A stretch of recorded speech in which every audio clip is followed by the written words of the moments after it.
Ambassador साहब आपसे ज़रा शुरू करूंगा। मुझे डिस्कशन में सिर्फ ये समझना है कि जहां तक अभी ये मामलात पहुंच चुके हैं, आपकी क्या अंडरस्टैंडिंग है कि ये मामला किस तरफ जा रहा है, और ये जो मुज़ाकरात के बाद अमेरिका और ईरान की स्ट्रेटजीज़ हैं, जो नई सजेशंस आई हैं, आपको लगता है इसमें कोई ब्रेक थ्रू हो सकता है?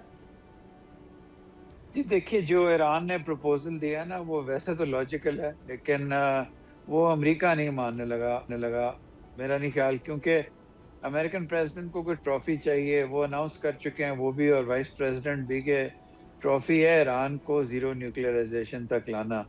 तो जब न्यूक्लियर इश्यू की बात ही नहीं होगी, बाकी अपना हॉर्मोज़ और बाकी चीज़ों की बात होगी, तो कोई ना कोई न्यूक्लियर इश्यू के ऊपर चाहे बात हो या कोई बात हो, वो शुरू करनी पड़ेगी। इसलिए नहीं कि ये लॉजिकल नहीं है, आई थिंक ये बड़े अच्छा है जो ईरान का प्रपोज़ल है, लेकिन ये अमरीकी जो ईगो है, ये उसके हिसाब से कम है। ओके, अमेरिकन ईगो के हिसाब से ये कम है। जनरल साहब, सीएनएन के मुताबिक ईरान और अमेरिका के दरमियान इतना फासला भी नहीं रहा जितना अपेरेंटली नज़र आ रहा है। आपकी क्या असेसमेंट है इस सारे मामले में, और ये जो सजेशंस आई हैं इस पर क्या, what is your take on? Because ambassador साहब का ये ख्याल है कि ये उनकी ईगो से कम है। जी, मेरा ख्याल में अभी this is gone little beyond the ego. उनके फासले कम इसलिए हैं कि दोनों जंग से निकलना चाहते हैं, और फासले दूर इसलिए हैं कि दोनों अपनी नोशन ऑफ विक्ट्री या विक्ट्री का एक वो जो ताज है ना, दोनों अपने सर पे सजा के जाना चाहते हैं। तो आई थिंक एक ऑफ रैम्प जब तक मिडिल ग्राउंड्स के ऊपर नहीं आएगा उस वक्त तक, लेकिन ये पहले इन दोनों ने फैसला करना है। अली खamenei साहब की जो शहादत हुई, उसने, वो कहते हैं ना, रजीम नहीं चेंज हुई, मेरी नजर में रजीम चेंज हो गई, और अब ज्यादा हार्ड लाइनर्स जो हैं वो बैठे हैं ईरान के अंदर। There are hard liners in in America also. वो अभी प्रेसिडेंट ट्रंप को और खास तौर पे वो हार्ड लाइनर्स जिनकी जूइश लॉबीज के साथ या इसराइल के साथ ज्यादा एफिलिएशन है या जो उनकी तरफ झुकाव रखते हैं, वो भी स्पॉयलर्स हैं। ईरान के अंदर भी स्पॉयलर्स मौजूद है जो हार्ड लाइनर्स है, और इसराइल तो है ही है। ये तीन स्पॉयलर्स हैं। मेरे ख्याल में अगर एक कोई फ्रेमवर्क डिस्कस कर लें, एक फ्रेमवर्क के ऊपर एग्री हो जाए, मैं ये जाती तौर पे समझता हूँ कि ईरान के लिए भी इस न्यूक्लियर इशू को सॉल्व करना बड़ा जरूरी है। वरना ईरान क्यों न्यूक्लियर पे तब तक कंप्रोमाइज नहीं करेगा जब तक उसको कम्प्रीहेंसिव सिक्योरिटी की गारंटी ना मिले कि जी अब उसके ऊपर हमला नहीं होगा, और मिडिल ईस्ट में जो इन्फ्लुएंस है इसराइल का, इसको कम किया जाएगा, या जो बाकी इनके पार्टनर्स हैं हिजबुल्ला वगैरह और हमास और हुतीज, उनके खिलाफ भी इस तरह की कार्रवाइयां बंद की जाए। This is that comprehensive security वो जो मांग रहा है ईरान। और वो अगर उसको वो चाहिए और ये गारंटी चाहिए कि जी मेरे ऊपर आइंदा हमले ना हो, या कम से कम उस डायरेक्शन में काम करें, तो उनको न्यूक्लियर पे कुछ ना कुछ मुआहदा जरूर करना पड़ेगा। ईरान को न्यूक्लियर, ये नहीं है कि सिर्फ अमेरिकन नहीं चाहते, रीजनल कंट्रीज भी कभी नहीं चाहेंगी कि ईरान न्यूक्लियर हो जाए, क्योंकि अब तो इस हॉरिजॉन्टल एक्सपेंशन हुई जो वॉर की, ये और खतरनाक सिचुएशन कर दी गई है।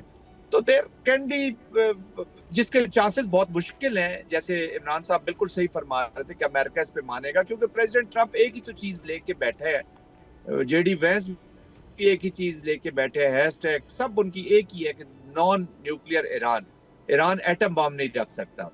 तो आई थिंक देखते हैं किस तरफ जाते हैं, लेकिन एक फ्रेमवर्क पे एग्री भी हो सकते हैं, कुछ इस तरह की गारंटीज हों जो विन विन सिचुएशन कर दें। ईरान को भी चाहिए कि कंप्रीहेंसिव कंप्लीट पैकेज के लिए चला जाए, वो उसके लिए भी बेहतर है, रीजन के लिए बेहतर है, और अमेरिका की भी फेस सेविंग इसी में है, ईरान की भी फेस सेविंग इसी। ठीक है एम्बेसडर साहब, ये जो जनरल साहब बात कर रहे हैं कि जो हार्डलाइनर्स आ गए, जो फर्स्ट ईयर लीडरशिप को एलिमिनेट किया यूएस ने, तो क्या ये ज़ाहिर एक तो हम मिलिटरली देख रहे हैं, ठीक है, वो एयर डोमिनेंस अपनी क्रिएट कर गए, सुपीरियॉरिटी दिखा दी, नेवी उनकी इफेक्ट कर दी, लेकिन मिज़िल्स ने जो गल्फ को नुकसान पहुंचाया ईरानी, जो वहाँ पर नुकसान हुआ वो अब इरिवर्सिबल है, क्योंकि एक उनकी जो मिथ थी वो टूट गई कि ये सिक्योर प्लेसेस हैं और ये बड़ी बिजनेस फ्रेंडली इन्वायरमेंट है सारा एंड ऑल।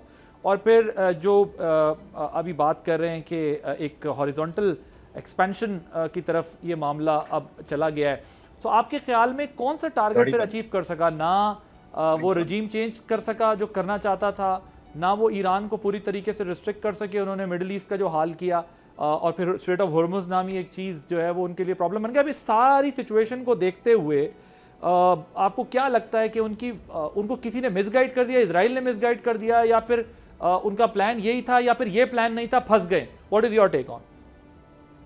देखिए, ये जो था खुद भी वो बहुत ज़्यादा एक किस्म का उनका ख्याल था, मिथ थी कि हम वी आर सो ग्रेट कि हम हफ्ते के अंदर अंदर ईरान में चेंज ले आएंगे।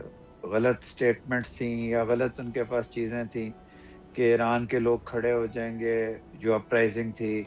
इसराइल ने भी उनको मिसगाइड किया। इसराइल का एम फ़र्क था। इसराइल का एम ये था कि ईरान का जो डिफेंस इंफ्रास्ट्रक्चर है उसको तबाह कर दे, और उसमें इसराइल और अमेरिका काफ़ी हद तक कामयाब हुए हैं। लेकिन ईरानियन जो गवर्नमेंट है वो सॉलिड रही। तो एम क्या उनका होना था, ये लोग एक क्वागमायर, एक दलदल में फंस गए हैं, ना खुद इनसे निकला जाता है। और दूसरा, ईरान की डिप्लोमेसी बहुत अच्छी है। उन्होंने फ्रॉम इस सिचुएशन से भी बहुत अच्छा ये सारा कुछ अपने आप को कंडक्ट किया है। लेकिन जिस तरह जनरल साहब कह रहे थे, ईरान को भी अब बार बार ये इतना लंबा प्रोलॉन्ग डिस्कशंस नहीं करनी चाहिए। उनको भी कॉम्प्रिहेंसिव पीस के लिए बात करनी चाहिए। अगर वो ओमान में तक जो डिस्कशंस हुई थी उसके अराउंड रह के प्रपोज कर दें न्यूक्लियर का भी, और उसके बाद कॉम्प्रिहेंसिव पीस और सैंक्शंस उनसे ले लें, तो ये बहुत अच्छा रहेगा, ताकि ये थ्रेट ऑफ वॉर भी खत्म हो जाएगा और आगे चलेगा। मिडल ईस्ट रुक चुका है। कॉम्प्रिहेंसिव पीस कैसे मिल सकता है उनको, जरा ये भी बताइएगा एम्बेसडर साहब आप भी मुझे, और ये भी बताएं कि ये जो रशियन फॉरेन मिनिस्टर का विजिट है ईरान का, वो किस तरह उनको हेल्प कर सकते हैं? खुद एक वॉर में, यूक्रेन के मामले में है, वो इस सारे प्रोसेस में क्या हेल्प कर सकते हैं? वो एक पोल है जी, रशिया एक पोल है दुनिया का इस वक्त, और वो अपने आप को असर्ट करेगा। कोई शायद मिलिट्री हेल्प कर दे, यूएन में हेल्प कर दे, लेकिन इससे ज़्यादा रशिया। कॉम्प्रिहेंसिव पीस का मतलब ये है जी कि न्यूक्लियर पे ईरान कॉम्प्रोमाइज़ कर ले, अब नया हॉर्मुज़ खुल जाए, उसकी सॉवरेनिटी पे या लिटरल स्टेट्स की रिस्पॉन्सिबिलिटी पे कोई किसी चीज़ का फैसला हो जाए, क्योंकि टोल दुनिया नहीं लेने देगी। और ईरान को सैंक्शंस और बाकी चीज़ों में टोटल रिलीफ मिले, ये नहीं कि बाय पार्ट्स कभी एक चीज़ लटकाई जाए, कभी दूसरी लटकाई जाए। उसके अलावा ईरान लेबनान में मांगे। लेबनान में कोई सीज़ फायर नहीं है, टोटल दहशतगर्दी है इसराइल की इस वक्त, उसी तरह मारा जा रहा है बच्चों को, बाकियों को। तो ईरान को चाहिए कि अगर ईरान न्यूक्लियर को होल्ड बैक करेगा इस वक्त, तो शायद फिर कोई पीस ना हो सके, और अब पीस हो जाना चाहिए, बहुत ज़्यादा डिले नहीं करना चाहिए। सब्सक्राइब करें और बेल दबाएं ताकि कोई खबर रह न जाए।